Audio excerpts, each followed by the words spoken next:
Hey guys, tonight we settle in beside one of the most overlooked immortals in all of Greek mythology.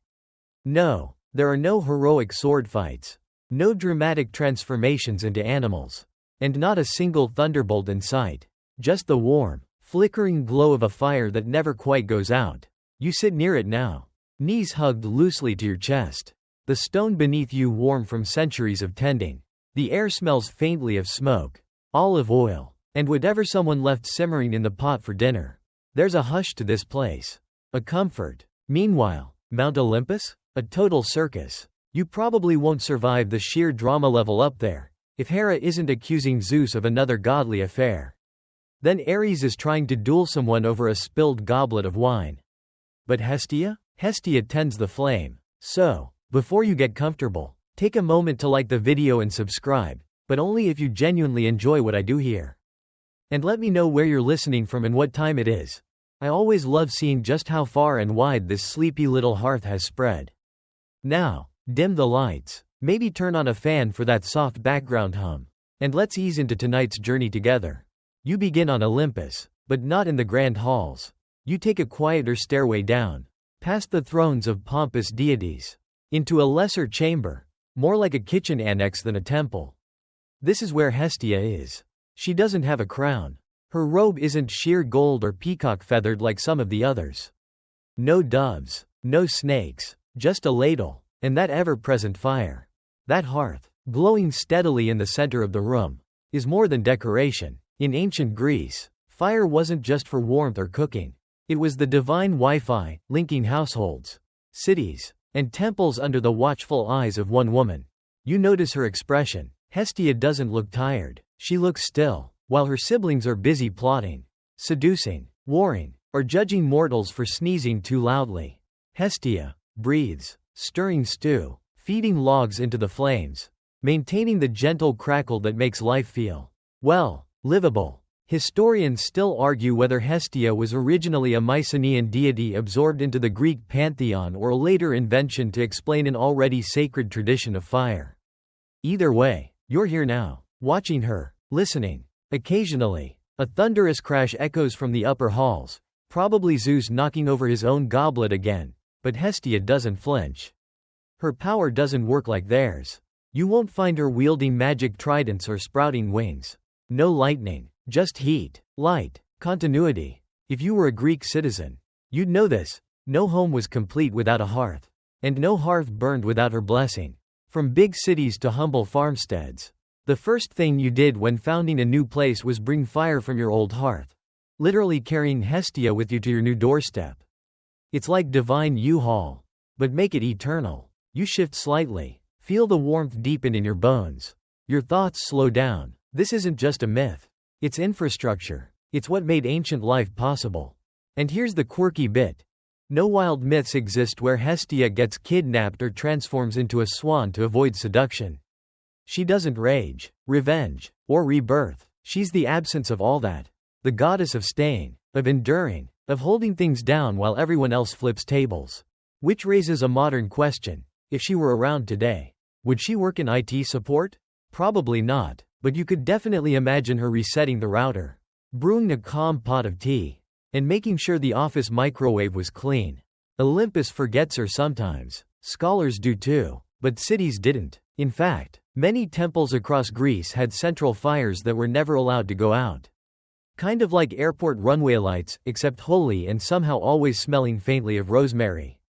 You stretch your legs, tracing your finger along the worn stone floor. Generations of gods have stomped through this place, wearing flashy armor and throwing tantrums. But here, in this warm quiet, is where the heart of it all beats. And you're one of the few who stop to notice.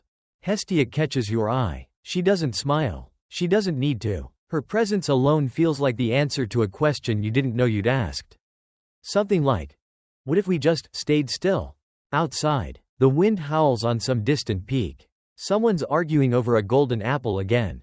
Probably. But here, in the warm flicker of a story you never learned in school, a woman who never leaves her post is still tending the flame.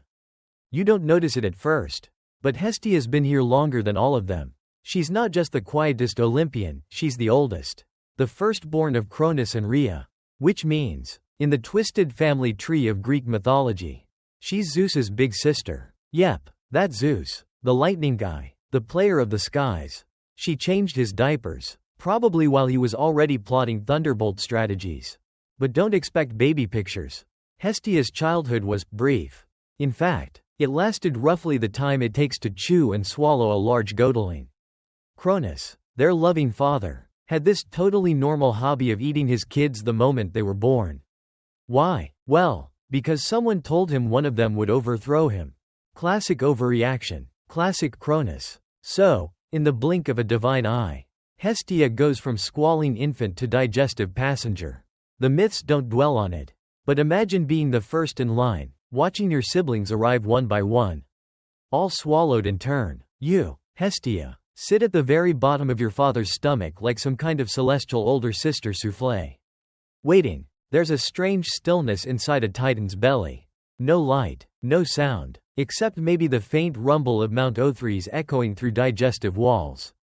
Historians still argue whether this part of the myth reflects early Greek views on death and rebirth, or whether it's just disturbingly memorable storytelling. Eventually, Zeus is born, and unlike you, he avoids becoming Titan Tapas. Instead, he grows up hidden, rallies some friends, and stages a spectacular family evacuation. Cronus gets tricked into vomiting all of you back up. Hestia emerges first, but being first out doesn't mean being the loudest. She blinks, breathes, dusts herself off, and quietly steps aside while the rest scramble for attention and thrones. Poseidon snatches the seas, Hades gets the underworld, Hera angles for queendom, Demeter cultivates everything with roots. Zeus, of course, takes the sky and immediately begins micromanaging. But you look at Hestia. No land grab, no tantrum. She chooses the hearth. It's not a consolation prize. It's a deliberate withdrawal. Imagine everyone rushing to the front of a classroom, grabbing seats, and one girl calmly rearranging the chairs at the back so everyone can sit comfortably later. And the thing is, it works. The hearth is central. Every house, temple, and city has one. That little fire, always tended, always honored, is Hestia's domain. You begin to notice a pattern. Hestia doesn't need glory to matter. She's not in the myths because she is the myth. She's the constant, the baseline, the flicker of light behind every scene. And here's a curious thought. While the other gods were off pursuing power, Hestia became the center by choosing stillness. Scholars still debate whether this was early Greek propaganda for domesticity or a genuine reverence for non-interventionist power. Either way, it's fascinating. You wander now through an old Greek village. Stone homes, slanted clay roofs. You peek inside one and see the hearth glowing softly. A child tosses in a bit of dried sage. A grandmother stirs lentils. No one mentions Hestia by name, but you feel her there. She's the gentle breath in the chimney, the glow on the baby's cheek. And despite what the scrolls say, people remembered her. Weddings began with offerings to her. New cities lit their fires with coals from her sacred flame. Meanwhile, back on Olympus, things are, as always, melodramatic. Aphrodite just stormed out of a banquet because someone wore the same color sash. Ares is sharpening his spear in a corner. Apollo's composing a song no one asked for. And Hestia? She's refilling everyone's wine goblets. Quietly, without fuss. You start to appreciate the strange power of not participating. In a world full of thunder and transformation, Hestia's weapon is her absence. She's like the empty chair that makes the table complete. The fire crackles beside you. You stretch your toes toward it. And for a moment, you understand her choice. Not every divine being wants to wage war or seduce mortals. Some just want to keep things from falling apart. There's a story, half lost, rarely told, where Hestia is offered any throne she wants. She declines. Again, offers come from Poseidon and Apollo, both eager to wed her. She refuses them too, not with fury, not with divine punishment, just with calm. Which brings us to a weird scholarly footnote. Some believe Hestia was originally a goddess of boundaries. Not just hearths. That her domain included doors and thresholds, symbolic places between chaos and order. If true, that makes her not only the center of the home, but its silent guardian. She doesn't slam doors. She holds them open. She doesn't bar entry. She defines welcome. You lean back now, imagining that same warmth in your own space. That one lamp left on. That one room that always smells like home. That's her. That's Hestia. And still, no flash, no battle cries. Just a spoon in a simmering pot. Just a fire never allowed to die out. Just the firstborn goddess who chose to be last in line for everything but presence. You trudge up a winding marble path toward the center of Olympus, and it hits you just how noisy this place is. A divine buzz. Gods bickering. Nymphs giggling. Someone's lyre solo echoing off columns like a badly timed open mic night. The halls shimmer with egos, armor, and perfume so intense it's probably flammable. And still, Hestia's little hearthroom is the quietest place in all this madness. The gods? Absolutely exhausting. Take Ares, for instance. You turn a corner just in time to see him stomping away from Aphrodite's quarters. Pouting like a war god whose favorite sword was taken away. He's full of fire, sure, but it's the exploding kind. The uncontained, tantrum-prone kind. His drama is practically scheduled, one battle every other myth. Minimum. Aphrodite? Gorgeous. Sure. Also currently screaming at a mirror because one of the Graces borrowed her enchanted belt without asking. Again, her love life is a full-time job. And she makes sure everyone knows about it. Hera's interrogating Zeus, for the 5th time this week, about suspicious swan behavior. Yes, he turned into a swan. Again, and yes, it was for exactly the reason you're thinking. Meanwhile, Apollo is composing a tragic ballad on his lyre about a mortal who didn't compliment his hair. The heartbreak is palpable. You, mercifully, slide past all this and return to Hestia. She's humming to herself, perhaps aware of the drama. Perhaps not. Her hands are dusted in flour now. A small round loaf bakes in the embers. There's lavender in the air. Historians still argue whether her role as the goddess of the hearth was originally spiritual or simply practical. Was she honored because homes needed fire? Or did the fire become holy because she blessed it? You suspect the answer is both.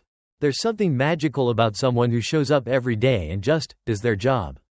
No lightning bolts. No cults demanding sacrifices. No boars to slay. Just bread. Just warmth. Just presence. And here's the quirky tidbit of the day. Unlike most Olympians, Hestia never appears in elaborate art or dramatic sculptures. In fact, many temples didn't even have a statue of her, just a flame. A literal fire pit. Imagine being so revered that your absence becomes a symbol. Iconic. As you sit beside her, a young nymph tiptoes in. She whispers something, then shyly hands Hestia a cracked clay bowl. It's been burned at the rim, hastily patched with wax. Instead of frowning, Hestia runs her thumb along the seam and nods. She places it gently near the flame. Warmth will seal it. This is her magic. Quiet repair. Soft acceptance. The kind of divine energy that doesn't demand reverence but still receives it. Like your grandma's lasagna or the perfect cup of tea after a bad day.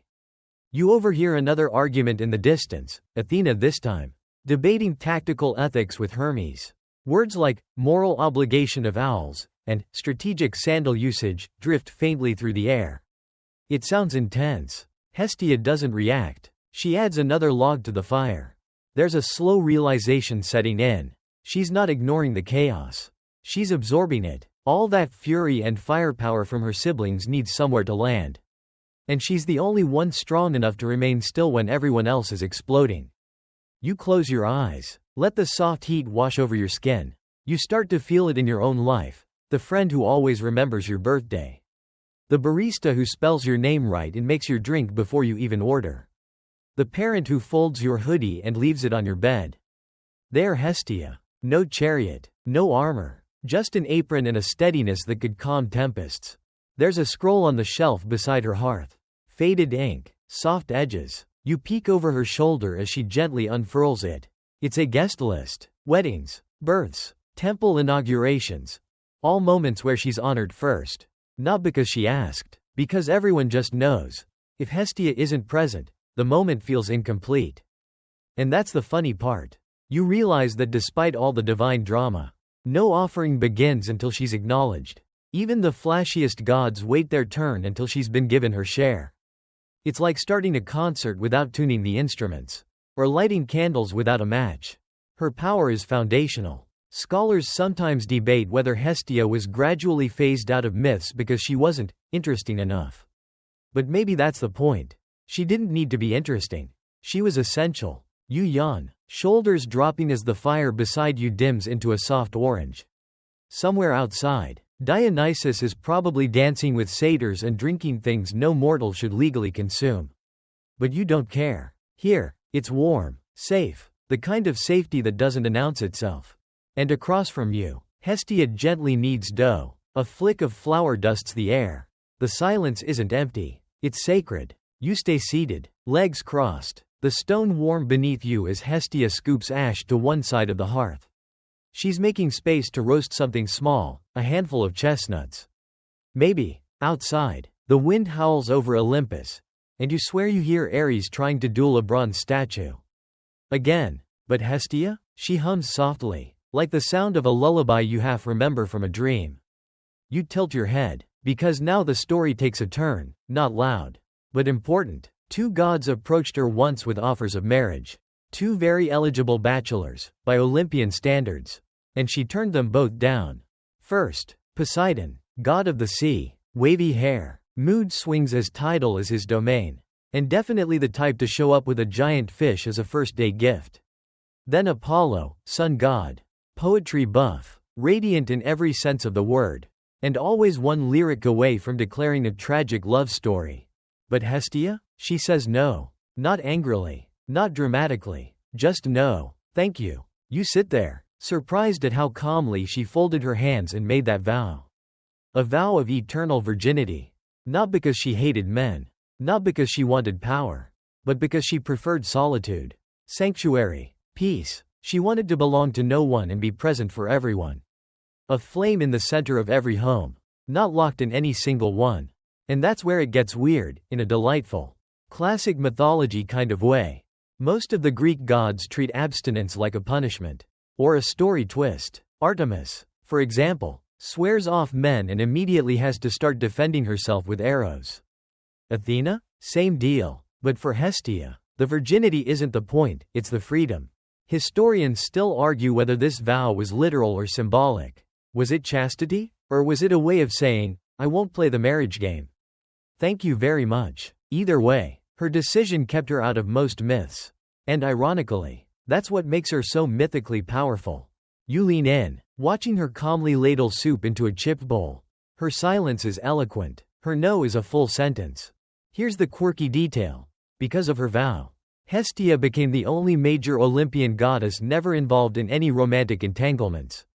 No scandals, no vengeful exes, no demigod children running wild through the countryside. Just calm. You shift your weight, imagining how many arguments would have been avoided if just one more god had said, actually, I think I'll sit this one out. You picture Olympus High School. If it existed, Poseidon's the moody jock, Apollo's the guy who plays guitar under every tree. And Hestia? She's the student librarian, always present, never absent, no detentions, no drama, bakes cookies for study group. Everyone loves her, but no one really knows what she does after class. That was her choice. The gods tried to convince her. Some with flattery, some with promises, but she remained as she was.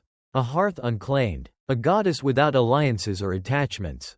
A divine Switzerland. You admire that, the self-possession, the clarity, the quiet, unshakable sense of purpose. Hestia wasn't running from love, she just didn't need it to define her. And in a world where everyone's either chasing affection or wielding it as leverage, that makes her radical. You recall a temple priestess once said, to honor Hestia is to make space for peace. That stuck with you. Maybe it's not just about rejecting suitors. It's about embracing something else entirely. Presence.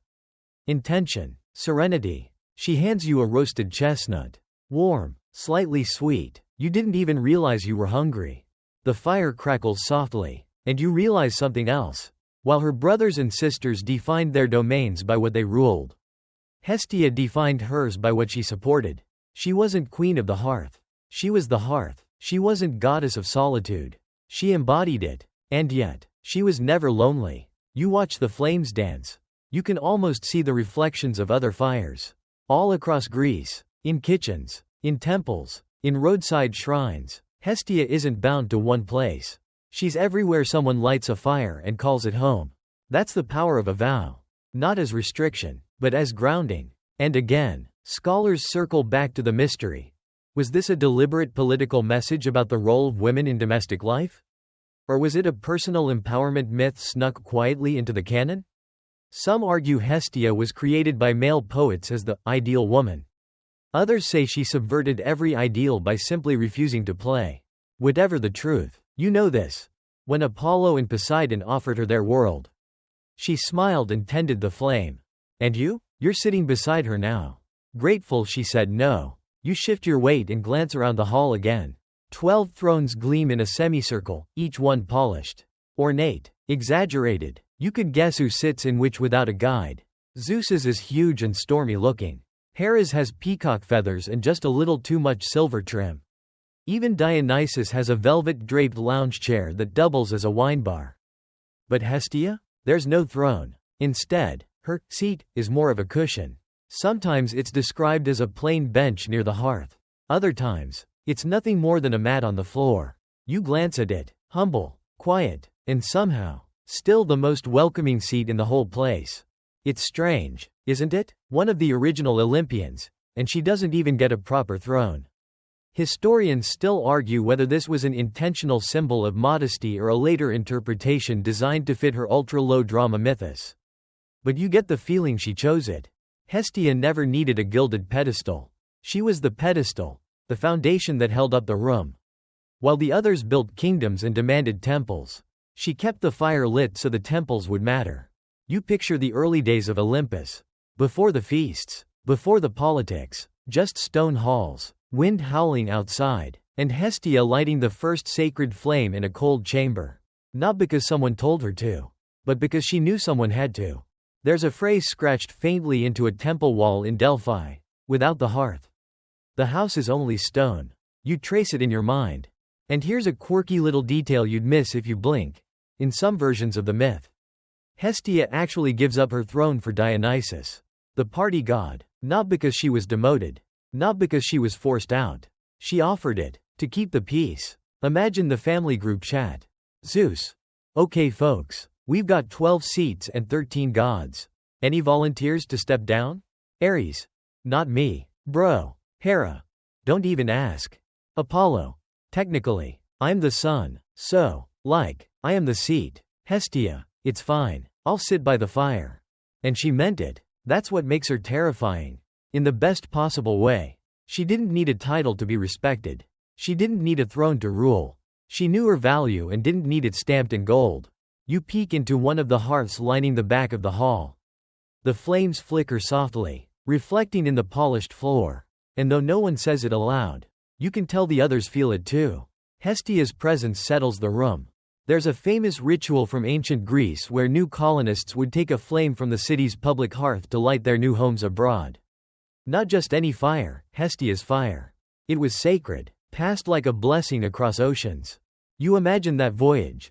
A tiny flame in a lamp, cradled like treasure as ships cut across the Aegean. Storms batter the decks, sailors shout, but someone's always assigned to guard the flame. Because it's not just fire, it's continuity.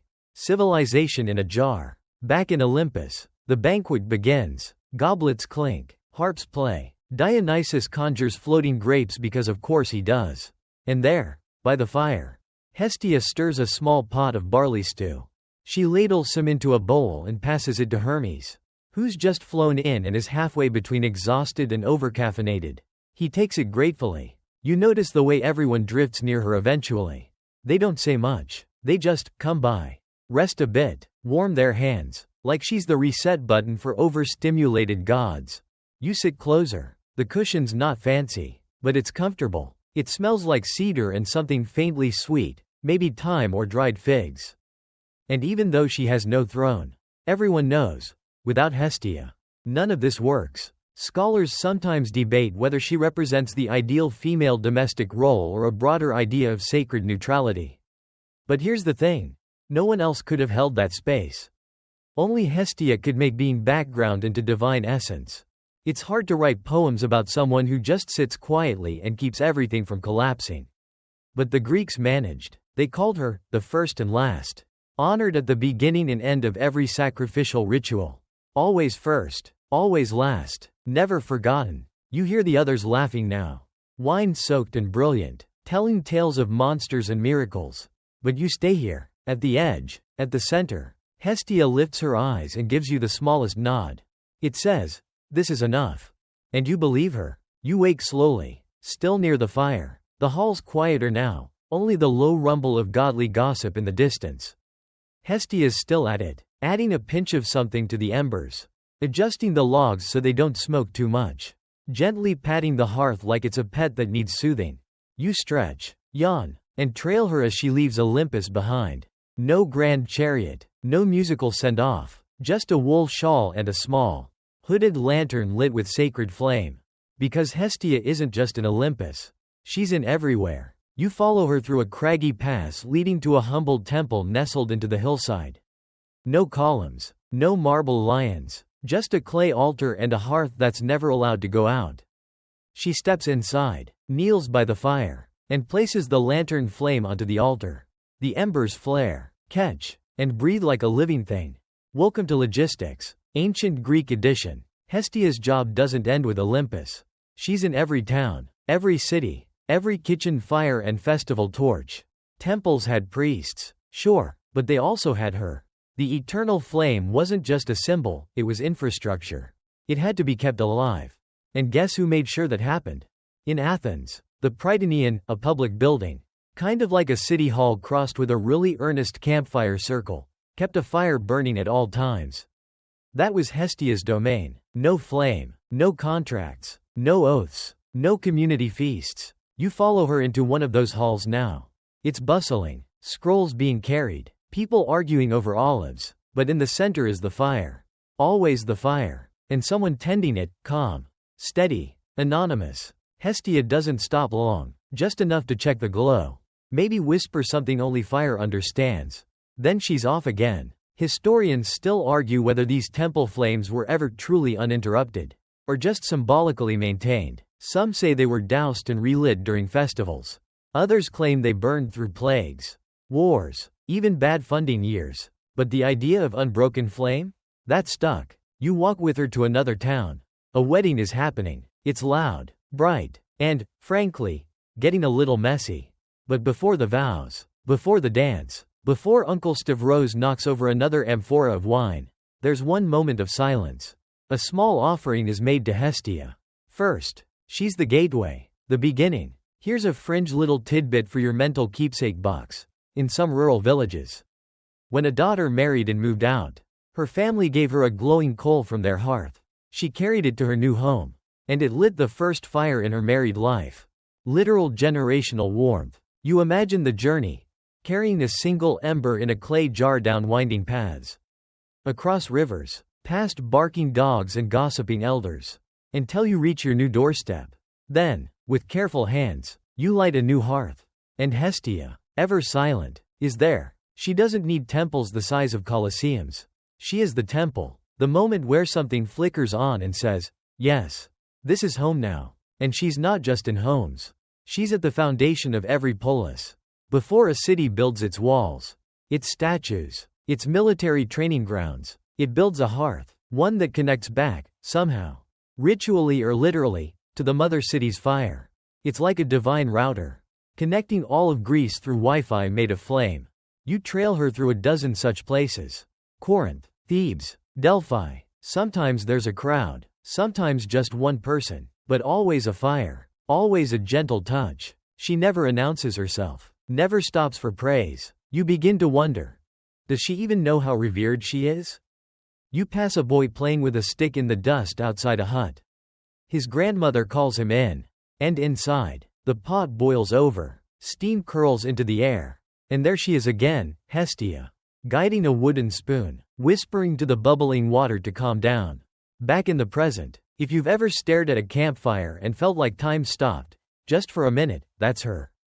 If you've ever lit a candle during a power outage and sighed with relief, that's her. If you've ever felt a room go from house to home the moment someone warmed it up, that's Hestia. You follow her one last time as she returns to Olympus. The halls are still humming. Apollo's invented some kind of sun-powered harp. Ares is arguing with a spear rack. Hestia steps inside, sets her lantern back on the hearth, and sits down. Same cushion, same quiet. She doesn't need a break. She is the break. And you sit beside her again. A little wiser now. A little warmer. You're back in Olympus. But something feels different. The cushions are a little softer. The fire's dancing with more confidence. There's a new buzz in the air. And it isn't coming from Hermes accidentally spilling enchanted honey again. No, this is the feeling of a rebrand. Because you're about to follow Hestia through a subtle, spicy little transformation. One the Romans pulled off with style. See, the Romans adored the Greek gods, but couldn't resist giving them a makeover. Zeus became Jupiter, Aphrodite, Venus, and our girl Hestia? She became Vesta. Same goddess, same hearth, slightly fancier marketing. And Vesta? She blew up. Like, in the respectful, ancient Instagram influencer kind of way. You walk with her, now in Roman sandals, through the bustling streets of Rome. Gone are the quiet stone villages of Greece. Here it's all togas, columns, and a city so self-confident it built temples just to brag. And right in the middle of it? The Temple of Vesta. Unlike most Roman temples, which were big rectangular power statements, the Temple of Vesta is round, circular, like a hearth, like a home. You see? They understood the assignment. Inside burns an actual eternal flame, watched over 24/7 by the Vestal virgins, priestesses dedicated to Vesta. Trained from girlhood, and sworn to 30 years of service. 30 years. That's longer than the lifespan of most YouTube channels. You glance around and spot them now, draped in white. Heads veiled, moving like whispers between duty and ritual. They tend the flame, record sacred texts, store Rome's will, literal Rome, as in the city's last wishes. One of them blinks at you. You blink back. The room smells like polished marble and slightly singed parchment. Here's your mainstream historical fact of the day. The Vestal virgins were among the most powerful women in Rome. They could own property, free prisoners, even pardon people just by brushing past them on the street. Try doing that with your frequent flyer points. But the flip side? The stakes were high. If a Vestal broke her vow of chastity, she wasn't excommunicated, she was buried alive. Yes, alive, in a specially prepared underground chamber with a small table of food. Because Romans somehow thought that made it more humane. Historians still argue whether these punishments were symbolic, rare, or tragically frequent, but either way, it's clear the flame wasn't just metaphorical. Keeping it alive was tied to the very soul of the empire. You watch Vesta, still Hestia. At heart, gaze softly into the fire. She hasn't changed, just the uniforms around her have. The quirky twist? Rome didn't just keep the sacred flame in temples. They kept it in public buildings, bakeries, forges, anywhere something important was being done. If you lit something, Vesta was there. You imagine the logistics: firewood deliveries, guard rotations, backup torches, rainproof hoods, and through it all, the same principle. This flame must not die. It reminds you of that one time you tried to keep a scented candle burning through a dinner party. Multiply that by 1,000 years, and you're getting close. You trail a Vestal into the archives, scrolls upon scrolls recording Roman oaths, laws, secrets, all kept under Vesta's protection. Because she wasn't just a kitchen goddess anymore. She was the keeper of state integrity, the firewall of the Republic. And yet, she stayed invisible. No outrageous myths, no divine wars, no scandals, just presence. At one point, a Roman general strides in, blood still drying on his armor. And he waits by the flame. You realize, even in conquest, they paused for Vesta. You peek into a side room. There's a little oven there. Still warm. Someone's left a half-baked honey cake on the counter. You wonder if that was intentional. Some scholars believe even humble household baking was seen as an act of devotion. If your bread rose evenly, Vesta smiled upon you. But the empire, like all empires, begins to wobble. Politics fracture. Enemies close in, fires flicker. You walk with Vesta to the very end, the year 394 AD, when Emperor Theodosius I extinguishes the sacred flame, declares it a relic of paganism, shuts the temple down. It's eerily quiet. The hearth goes cold, but Vesta doesn't vanish. Not really. You still feel her wherever warmth gathers without a spotlight. In the glowing kitchen window. In the lone candle at a vigil. In the space between chaos and comfort. She returns to Olympus, dusts off her cushion, lights the fire again. Because the thing about eternal flames is, they never really go out. You linger at the edge of the throne room again, watching the usual Olympian chaos unfold like a divine soap opera. Hera's doing damage control after Zeus's latest swan scandal. Apollo's giving unsolicited harp lessons. Dionysus has mistaken the table centerpiece for a wine goblet. And you remember something. Something odd about this room. 13 gods. 12 thrones. One small cushion. You glance at it. That humble seat by the hearth. The one no one ever fights over. The one that doesn't gleam or float or shimmer with enchantments. It's Hestia's. But now, Dionysus is sitting there, feet up, sipping something suspiciously purple. And here's where the myth gets blurry. In some versions, Hestia gives up her seat for him. Voluntarily, quietly. The 13th Olympian arrives, and she says, "Here, take mine." She steps back, blends into the background, and continues tending the fire. Others say she wasn't really replaced. Just rotated out. That the pantheon has a kind of divine hot desking policy. And sometimes Hestia steps aside to keep the peace. Historians still argue whether the 12 Olympians were ever a fixed set. Some lists include Hades, some boot Ares, some let in Hecate on weekends. It's more of a VIP lounge with poor gatekeeping than a sacred, locked roster. But the Hestia-Dionysus swap is the most famous musical chair moment in Mount Olympus history. And let's be honest, Dionysus is the exact opposite of Hestia. He's drama. She's calm. He's wild ecstasy. She's the warm quiet after the party. He rides leopards. She stokes coals. It's like swapping your meditation app for a nightclub. And yet, you can't help but notice, the fire still burns. Even with Dionysus in the seat. Why? Because Hestia didn't leave. She simply let someone else be seen for a while. That's her way. You walk past frescoes on the temple walls, 12 gods painted in vibrant colors. Their names etched beneath. No Hestia. She's rarely shown in these. Not because she's forgotten, but because she's everywhere else. The scholars love this part. They go wild analyzing it. Some say it's symbolic. The Greeks valued the idea of orderly chaos, that there must always be 12 active Olympians, with Hestia stepping out to make room when necessary. Others think it reflects a shift in religious practice. That as Dionysian rites grew in popularity, the myths evolved to accommodate him, like adding a new feature to your favorite app and quietly removing the one nobody noticed. There's even a theory that this whole thing is just metaphor, that Hestia's stepping aside is about balance, reminding us that even the most essential forces must make room sometimes. You watch as Dionysus spills a little wine onto the hearth. He hiccups, laughs, then tries to mop it up with a leopard print scarf. The fire flickers, doesn't go out, and there she is, Hestia, gently stepping in from the shadows. No words, no reproach. She lifts a small bundle of sage, tosses it into the coals. A fragrant puff rises. The hearth settles again. It's a dance. He gets the spotlight. She keeps the stage from collapsing. You realize something now. The throne isn't what defines an Olympian. It's the function. Hestia doesn't need a chair to be divine. Her divinity is structural. You hear whispers from another corner of the room. Two muses are debating, again, whether Hestia should be included in the 12. Well, she's the eldest. She should have a seat. One argues. But she never does anything exciting. The other sighs. She does everything you want to say. You just don't notice it. Here's a quirky little tidbit. In some ancient inscriptions, Hestia isn't even named among the 12, but is instead honored with a completely separate ritual, before the other gods. Like a prelude, an invocation, as if to say, before we call anyone else, let's ground ourselves. You step outside the throne room, a little dizzy from the philosophical ping-pong inside. The sun's setting. In the distance, a dozen temple fires begin to glow. And even without a throne, without a statue, without a name on a list, Hestia is there.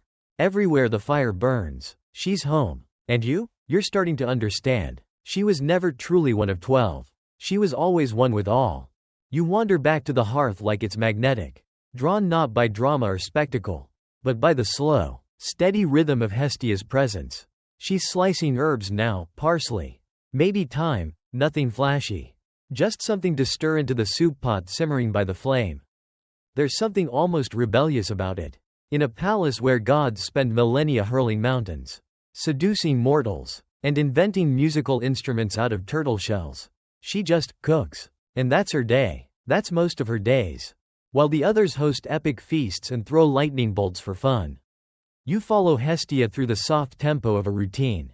She wakes before dawn, tends the fire, sweeps the ash, cleans the grate. She kneads dough while the world's still dark. And somewhere between the rise of Apollo's chariot and the second morning wine, she lights fires in 20 temples with a nod and a breath. You trail behind her, realizing this isn't just divine duty, it's maintenance. The kind no one brags about but without which everything falls apart. She inspects the olive oil lamp in the north corridor. Too low. Replaces the wick. She adjusts the bronze lid on a pot in a village hearth. It was rattling in the wind. No one noticed, but she did. Mainstream myth barely touches this part of Hestia's story. But archaeologists have found inscriptions and offering pits dedicated to her across Greece, modest in size. Yes, but frequent, consistent, like breadcrumbs leading back to a goddess who chose quiet over conquest. You peek into one such shrine. A stone platform, some dried laurel, a blackened pot with scorch marks on one side. That's it, that's all she needs. You follow her again as she pauses at the edge of a home. A baby's wailing inside. A dog barks twice. The fire is flickering, struggling. She cups her hands around it gently, shielding it from the breeze. Within seconds, the flame steadies. You didn't see magic. You saw attention. And here's a fringe detail. In certain Orphic hymns, those mystical poetic side notes of Greek spirituality, Hestia is called the immovable one. Not because she physically can't move, but because she represents the axis of the universe. The cosmic still point. The fire around which everything spins. Now that's divine multitasking. Historians still argue whether Hestia had any independent temples beyond the hearths in other gods' spaces. But does she even need her own building when she's already built into everyone else's? You pause beside her as she checks a cauldron. Stirs. Tastes. Her face reveals nothing, but she sprinkles in a little sea salt, then nods. Perfect. She doesn't interrupt other gods.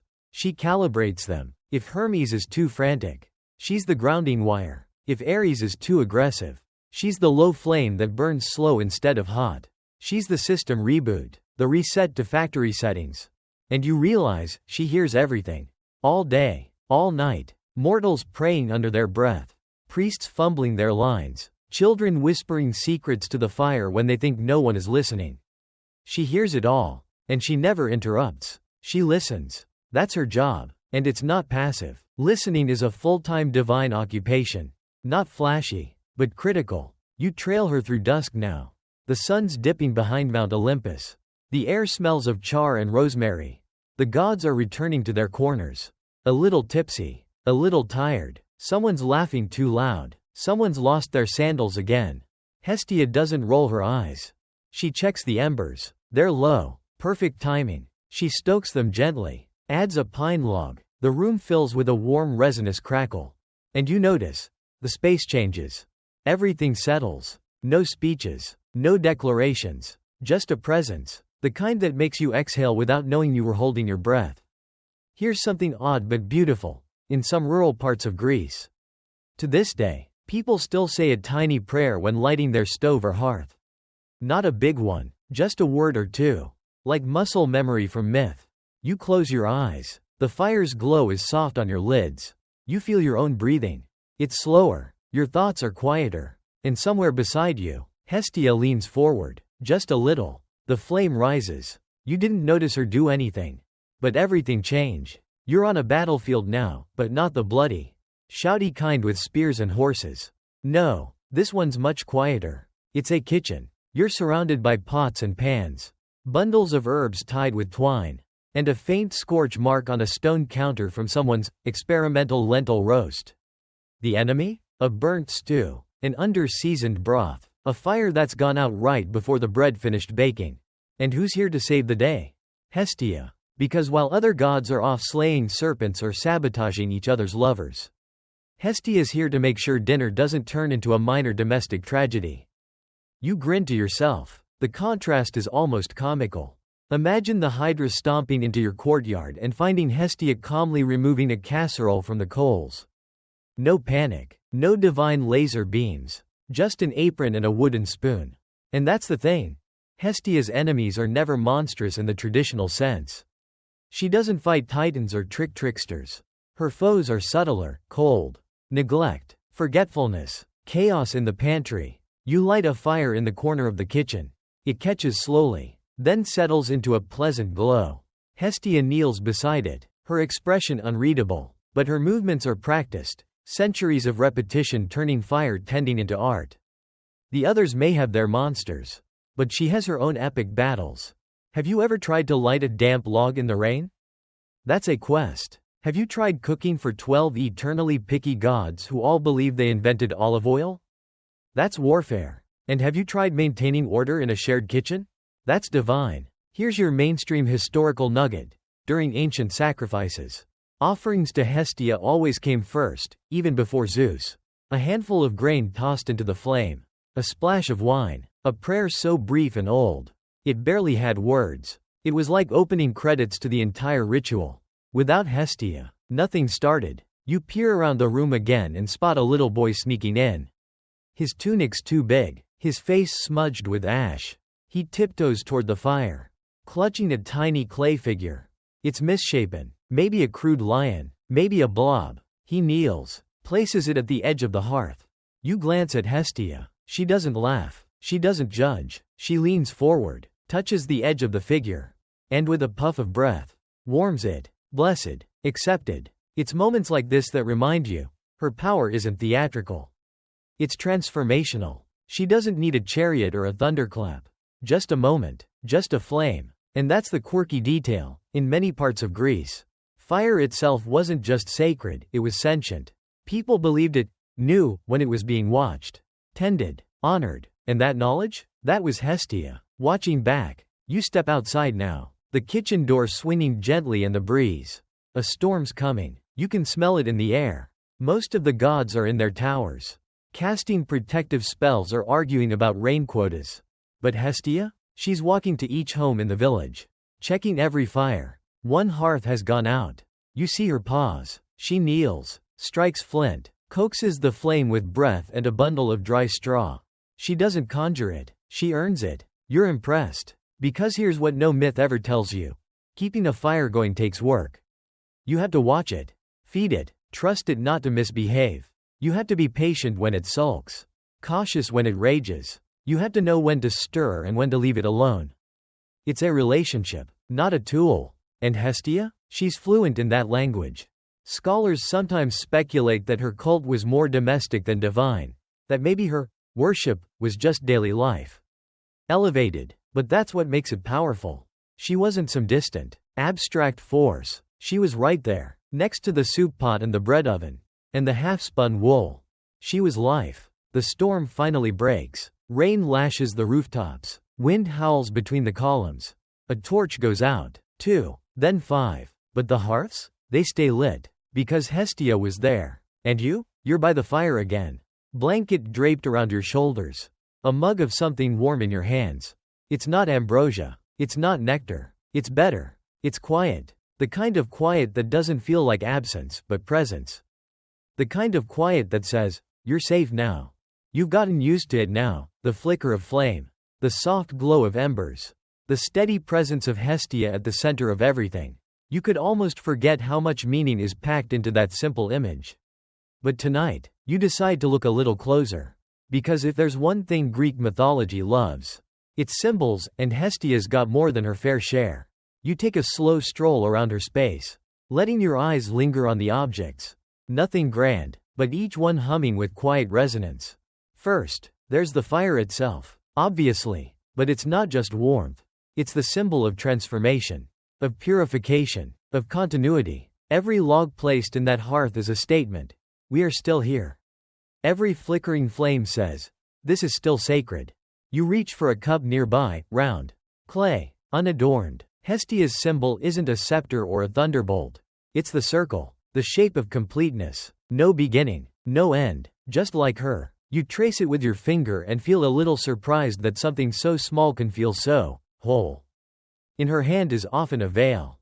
2. Not to hide, but to indicate modesty, stillness. She's not the goddess of revelation. She's the goddess of protection. The shield you don't see until everything else has broken. You glance over at her tools, an iron poker, a kettle, a clay oven. You could mistake her for a kitchen goddess, if you didn't understand that her kitchen is the foundation of civilization. Every meal shared, every fire lit in mourning or celebration. That's Hestia's domain. Here's your mainstream fact. The sacrificial hearth, found in many ancient Greek temples, was Hestia's domain.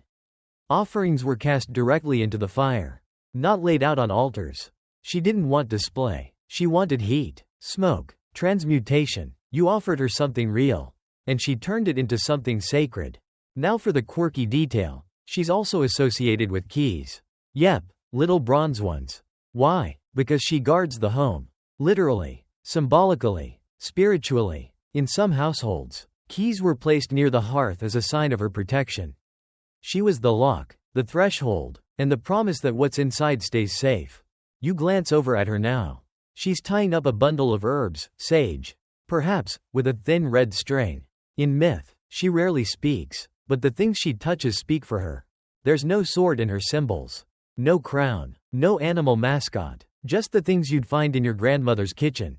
And somehow, that's more divine than any winged helmet. You wonder aloud why she has so many symbols when she's so rarely mentioned in the great epic stories. And then you realize, it's because she is never the spectacle. She's the structure. Other gods need stories to explain them. Hestia needs only your presence by the fire. That's her epic. Some ancient cults even connected her with the Earth's core, the literal fire at the center of the planet. Not confirmed, not universal, but the idea lingered, that maybe Hestia wasn't just hearth goddess, but a stand-in for the living pulse of the world itself. Historians still debate whether she was once a solar goddess, eventually domesticated into her quieter role, or whether she always represented stability. But either way, the symbols line up. You sit with her now as she ladles soup into a clay bowl. The bowl's edges are chipped. A single crack runs through the handle. But the warmth inside? Perfect. And that's the magic of Hestia's symbolism. It's not idealized. It's used, lived in, real. There's no glamour in a broom. Until you realize it's the reason the floor is clean. There's no awe in a pot of stew. Until you taste the comfort of it on a cold night. There's no marvel in fire, until you don't have it. And Hestia? She's all of those things. Waiting quietly in the background until you need her. You look around again. The symbols aren't dramatic. They're domestic. But in that domesticity, there's divinity. A warm hand on your back. A flame in the dark. A key by the door. A circle that never breaks. That's her language. And as the room dims and the fire softens to a gentle whisper, you realize, she's speaking all the time. You just have to know how to listen. You find yourself in a home now. Not a palace or a temple. Just a regular Greek household. Clay roof, stone walls, a table worn smooth by decades of elbows and laughter. It smells like olive oil, sun-dried herbs, and the faint smoke of something roasting slowly in a corner. And there she is, Hestia. Again, she's not in a divine form here, no glowing aura or celestial choir. She's just present, in the kettle warming over the fire. In the way the logs are arranged just so. Not too close, not too far. In the soft, clean floor that someone swept earlier with care. Not obligation. Because Hestia doesn't just rule the hearth. She is the sacred in every ordinary act. You sit by the fire with a cup in your hands. Someone's poured you something warm, maybe a tisane, steeped in crushed mint and chamomile. There's a blanket draped across your lap, woven with quiet hours and dyed with patience. You feel safe, which is strange, because nothing dramatic is happening. But maybe that's the point. In ancient Greece, the hearth wasn't just for cooking. It was the household altar, the center of ritual. Each day began and ended there. With a whispered word, a splash of wine, a bit of food dropped into the flame, and every home became a tiny temple. Historians point out that no house was truly a home without fire, and no fire was complete without her. A child was born, an offering at the hearth. A storm ended, a quiet thanks by the flame. You didn't wait for festivals. Every moment was sacred when Hestia was present. And here's a quirky bit of tradition. When someone new entered the home, guest, stranger, or friend, they were invited to sit by the hearth, to eat, to warm themselves. Hospitality wasn't just good manners. It was divine law. Violating it was an insult not just to the host, but to Hestia herself. You think about that. About how today's world could use more hearth moments. Fewer social media debates. More warm bread and shared silence. Hestia wouldn't need a Twitter account. She'd just bake, and the world would come to her. You glance across the room. A child is helping an elder grind herbs.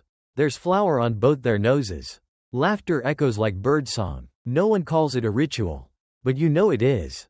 And that's her greatest magic. She blends in. She elevates what's already there. A meal becomes communion. A conversation becomes prayer. Even silence becomes sacred. There's a little shrine set into the wall. Just a niche. Really. A single oil lamp. A bundle of rosemary. An old, cracked icon of Hestia barely visible in the flickering light. You can't tell if it's been touched in weeks or centuries. Doesn't matter. She's here either way. Scholars still argue whether Hestia's worship declined because it was too quiet. That perhaps as cultures craved spectacle, she faded into the background. But some suggest the opposite, that her simplicity preserved her, like a steady beat behind a chaotic melody. That even when forgotten, she was still quietly there. You reach for another piece of bread. It's warm, soft in the middle, crisp on the edges. You don't know who baked it, or when, but it tastes like someone cared. There's a dog asleep by the fire now, curled into a little cinnamon roll of contentment. Occasionally its nose twitches, like it's chasing dreams of rabbits or roast chicken. You don't want to move. You don't want to speak. And Hestia doesn't ask you to. She understands that rest itself is an offering. She moves around the room, never rushing, never lingering, straightens a chair, adjusts a shutter to keep the draft out, adds a pinch of thyme to the stew. Her divine energy flows not through miracles, but through maintenance. She doesn't grant wishes. She sustains what already matters. There's something bold about that. In a world obsessed with grand gestures, Hestia's power is the daily return, the quiet consistency, the refusal to let things fall into neglect. The hearth crackles. Someone adds a log. It smells briefly of pine and old stories. And that's when you understand. Every home she touches becomes a temple. Not because the gods show up, but because she reminds you they've always been there. You stretch out by the fire, your muscles softening, your breath matching the slow rhythm of the flame. And somewhere between wakefulness and dreaming, you realize something odd, something personal. You've felt Hestia before. Not on Olympus, not in temples, not even in old Greek ruins or dusty scrolls. You've felt her in your life. Think about it. The first time you came home after a long, freezing walk and the heat had finally kicked in. The way your shoulders dropped. That's her. Or the moment you stood in your kitchen, barefoot, sipping tea while the world spun too fast outside, but the mug was warm in your hands. And that was enough. That's her too. She lives in the quiet corners of your day. The microwave beeping softly, the toast popping up just right. That one room in the house that always smells like comfort. In fact, she's more active than you think. Remember when the power went out, and someone lit a candle, and suddenly everyone calmed down just a little bit? The mood shifted. The chaos stopped. That breath you took? That pause? That's her domain. And here's a weird little modern tidbit. Some cultures still make a point to light a candle when moving into a new home. They don't always call it Hestia anymore. But the ritual, the act of bringing warmth to a cold space, is ancient. An echo of something sacred. Historians have tried to track this psychological response. The one where humans feel instantly soothed by firelight or the glow of a cozy room. They chalk it up to primal instinct, survival, evolution, but maybe it's more than that. Maybe it's mythic muscle memory. You light a candle now, just to test the theory. The flame flutters, small but steady, and you feel it, that subtle shift, that sense that you are now inside something. A moment, a sanctuary. You remember cooking your first meal. Burnt, probably, but you remember the effort. The tiny burst of pride. Hestia's there too, not judging. Just warming your courage. She lives in rituals you never call rituals. Watering a plant, straightening a blanket, leaving a lamp on for someone coming home late. These aren't divine acts, but they are Hestia acts. Because Hestia doesn't need temples. She lives in repetition, in care, in tiny daily devotions you didn't even realize you were offering. She's in the hand that wipes the counter, even if no one else notices. In the deep sigh you let out when the dishes are finally done and the kitchen is quiet. In the way you might pause, just for a second, before turning out the light, savoring that feeling of finished. And in your modern home? She's the hum of the fridge, the warm air from the vent, the glow of a phone screen dimmed for night mode, held gently as you scroll past headlines and land on something peaceful instead. She's the reason home feels like a place, not just a building. You start to see her fingerprints everywhere. In the coffee mug that's chipped but still your favorite. In the recipe scribbled on a sticky note, passed down from someone who loved you. In the way your dog curls beside your legs when the rain starts. There's no lightning bolt, no roaring lion, no battlefield, just being, just keeping things going, just quiet love that never asks for applause. You realize, with a little smile, that even making your bed in the morning is a kind of altar. A commitment to order, to peace, to starting again. You look around your room. It's not fancy, but now you see the sacred in it. The candle, the blanket, the small messes cleaned out of care. Not obligation. This isn't mythology. This is memory. This is Hestia in you. And maybe, just maybe, she's the reason some things, no matter how small, always matter. You're wandering now, not through Olympus or a dusty village, but through something softer, quieter. You walk through ruins, real or imagined, where the marble has crumbled and vines have taken over. And yet, strangely, you don't feel sad, because the fire is still warm. The names may have faded, the temples may have fallen, but Hestia? She's still here. You pass by what used to be a sacred site. Maybe Delphi, maybe a household that hasn't seen a living soul in centuries.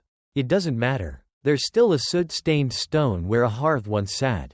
There's a stillness in the air. Like even the birds whisper when they pass by. And somehow, it feels familiar. She doesn't haunt these places, she inhabits them. You bend down, brush away a layer of dirt. There's a faint carving. It's not grand, just a circle, etched with care, the symbol of the eternal flame. And here's the thing that hits you. Hestia may be one of the least talked about gods in modern conversations. But she's one of the most lived. She's not in the spotlight because she is the spotlight. She lights the space for others, then steps back. She is, by her very nature, the one who makes all stories possible. Even the dramatic ones, especially the dramatic ones. You find a cracked amphora nearby, someone's forgotten lunchbox from 2,000 years ago. But in your mind, you can see the scene, a family, a fire, laughter, a moment made sacred by her invisible hand. This is the quirky part. Some archaeologists joke that Hestia is the quiet tenant of every site.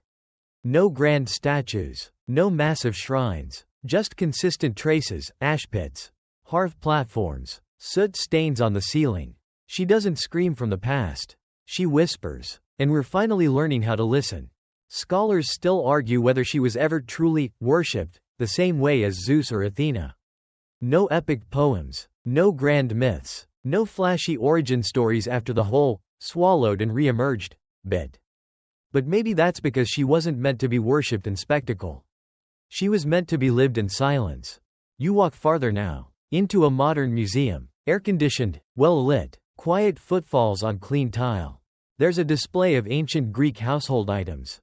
Clay stoves, bronze pans, fire pokers, a small oil lamp, still stained with soot. The placard reads, "Everyday Domestic Tools, 6th Century BCE.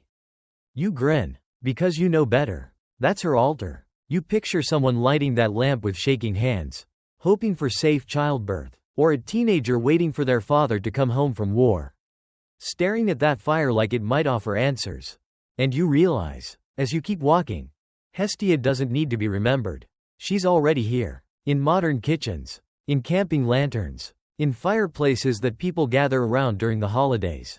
Even if they don't quite know why. She's there when you dim the lights and let the silence settle in. When you clean not just because you have to, but because it makes someone else feel cared for. When you check the stove twice before bed, not out of fear, but out of love. She lives in the rituals we don't call rituals anymore. You pause at a cafe. There's a candle on each table, flickering in the breeze. A couple holds hands, A woman reads quietly. A child drops a toy and giggles as it rolls under another table. And you think, she'd love this. Not because it's worship, but because it's warm. She never needed temples. She just needed a place where people gathered. And something to keep them together. And you? You're learning how to spot her. Not just in the old stones. But in yourself. In the parts of your life that don't go viral. In the tasks no one thanks you for. In the quiet work that holds everything else in place. Hestia was never forgotten. She was simply absorbed into homes. Into hands. Into hearts. Into every moment that feels like home. You return to Olympus for the final time. But not as a wide-eyed visitor or a curious historian. Now you walk like someone who belongs. Someone who knows the secret map between the chaos and the calm. Between the grandeur and the grain. You step into the throne room. The gods are arguing again. Zeus is defending the cloud budget. Athena's trying to get someone to read her 80-page scroll on honor in battle. And Dionysus is asleep on the table under a heap of grapes. Nothing's changed. And somehow, that's comforting. But you don't linger with them. You take the familiar turn.